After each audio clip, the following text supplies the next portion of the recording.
Pessoal, tudo bem com vocês? Temos um vídeo hoje num formatinho diferente, um cenário diferente, vocês já vão entender por quê.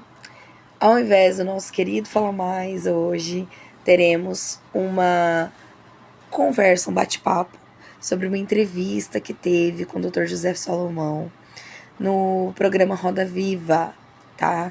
Então, assim, nós recebemos muitas perguntas. E aí, vocês não vão falar nada sobre a entrevista do Dr. José Salomão? Aconteceu isso e aquilo na entrevista? O que será que aconteceu, gente?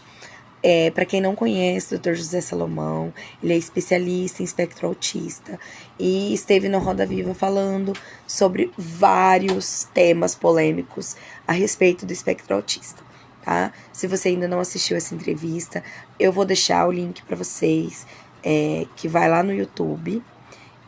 Vocês vão entender. Isso, gente. E aí, Rô, o que você achou da entrevista com o Dr. José Salomão? Olá, pessoal. Boa tarde, Letícia. Excelente pergunta. O pessoal tem realmente me perguntado a respeito da entrevista do Dr. Salomão na Roda Viva, né, na TV Cultura, a respeito da questão do autismo. Bom, pessoal, eu como TEA também, nível 1, às vezes a gente fica chateado, entendo, mas não é totalmente em verdade.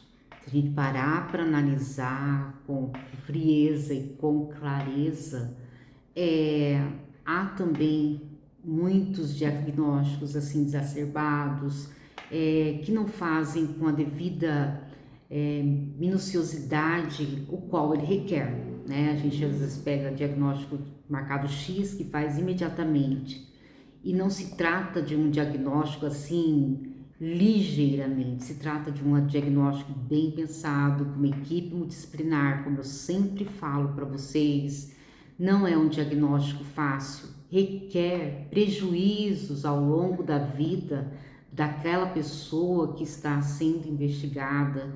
O meu foi na fase tardia, mas que foi quase 6 meses, né? Vai para com vários testes padronizados, com algo sério, né? Então, existe médicos que dão diagnóstico no mesmo dia, né? E daí vocês podem perguntar, mas por que esse aumento, né? Tem toda essa questão que o aumento também é devido a mais realizações de avaliação, né? Antigamente não havia tanta avaliação, tanta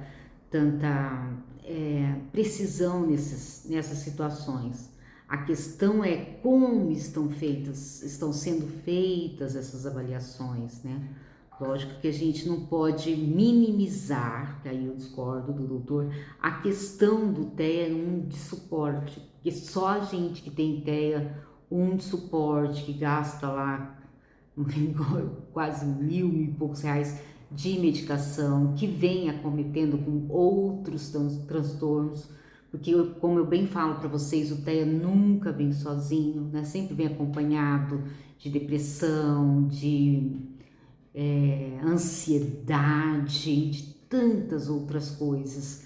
E o gasto com remédio é muito alto, com terapeutas, com psicólogo, para esse aspecto, principalmente da nossa regulação, é bem exacerbado também, né?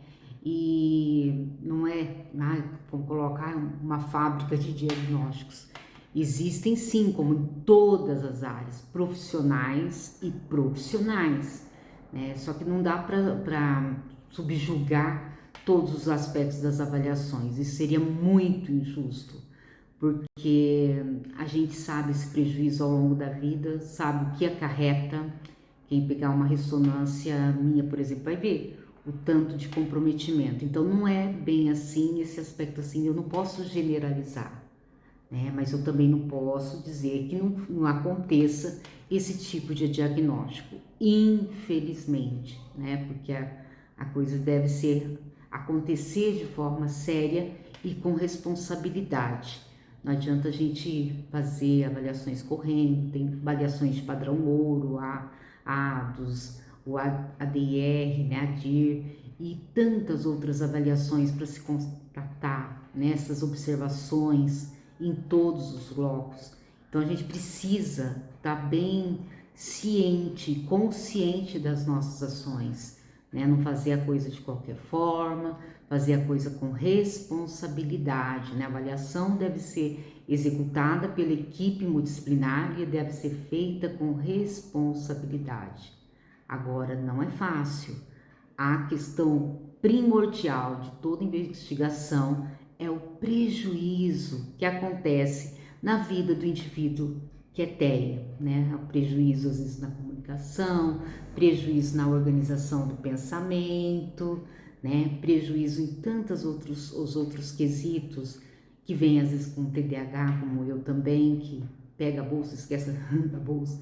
Então, não só nessas simploriedades, mas lógico que a gente sabe o que ocasiona na nossa vida, no dia a dia e a necessidade que temos desse apoio, muitas vezes multiprofissional, desse apoio terapêutico em nossa vida. Bom, é essa a minha opinião, né? Tudo na vida tem que ser feito com essa clareza e com essa responsabilidade, mas não dá para nivelar que todos os TEAs de suporte 1 sejam feitos dessa forma. O maior índice de suicídio que acomete com o TEA nível 1 de suporte, ainda mais que ele tenha essa consciência, como o maior índice também de altas habilidades acontece com o TEA. Então, muitas vezes essa estabilidade, essa questão desses comorbidades que a gente tenha consciência. O TEA nunca vem sozinho, ele sempre vem acompanhado de uma comorbidade.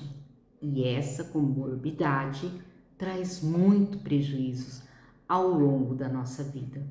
Então, cuidado na hora de julgar. Nem todo TEA nível 1 de suporte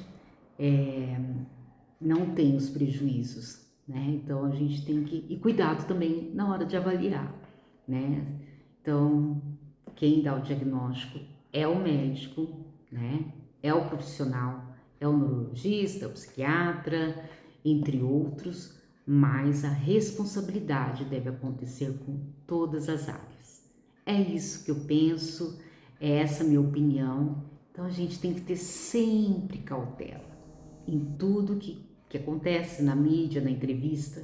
Muitas coisas que ele falou lá acontece mesmo, acontece de verdade, a gente tem que tirar o chapéu. Mas nessa questão do TEA, tem que ter um pouquinho mais de cautela, essa análise é mais embaixo. Mas que acontece também avaliações de montão aí sem coerência acontece. Então temos que ter cuidado para julgar as pessoas também, tá bom? É isso que eu sempre penso e sempre falo. Quem vê cara não vê coração na maioria das vezes, né? Então vê como que a gente teve tanto prejuízo e só a gente mesmo que sabe. Então é isso, pessoal. Um abraço e até a próxima pergunta.